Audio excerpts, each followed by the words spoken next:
પાલનપુર નગરપાલિકા દ્વારા મંગળવારે નગરપાલિકા હોલ ખાતે સ્ક્રેપના વેપારીઓ સાથે બેઠક યોજાઈ હતી, જેમાં શહેરને સ્વચ્છ રાખવા તેમજ પ્લાસ્ટિક મુક્ત બનાવવા ચર્ચા કરવામાં આવી હતી, જેમાં વેપારીઓએ પણ સહકાર આપવાની ખાતરી આપી હતી.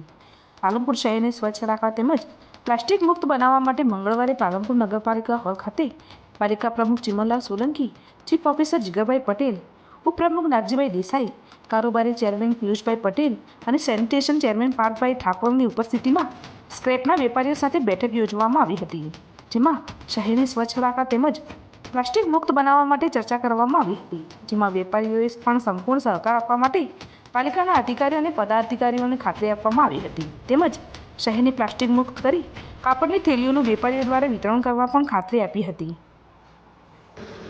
આજે જે બેઠક હતી એનું સત્તાનું એક જ હતું કે પ્લાસ્ટિક મુક્ત કઈ રીતે કરવું. પ્લાસ્ટિક મુક્ત કરવા માટે નગરપાલિકાના તરફથી અમને ગાડીની વ્યવસ્થા કરી આપી છે અને પાલનપુરમાં પ્લાસ્ટિક મુક્ત કરવાની જે પ્રક્રિયા છે એના માટે અમે સાથ સહકાર આપ્યો છે. આજે અમારે પાલનપુર નગરપાલિકામાં પ્રમુખશ્રીએ બોલાયા હતા, એમાં પાલનપુર પ્લાસ્ટિક મુક્ત પાલનપુર કરવા માટે અમારે સૂચન કરાયું છે. એમાં અમે સહભાગી છીએ અને અમારે ગાડીની વ્યવસ્થા એમણે ખાસ કરીને કરી આપી છે. એ ગાડીની વ્યવસ્થા હશે તો 99% પાલનપુર પ્લાસ્ટિક મુક્ત થઈ જશે.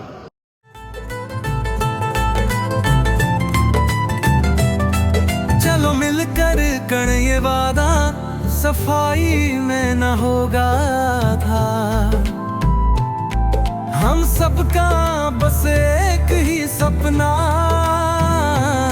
प्लास्टिक मुक्त पालनपुर अपना, ना प्लास्टिक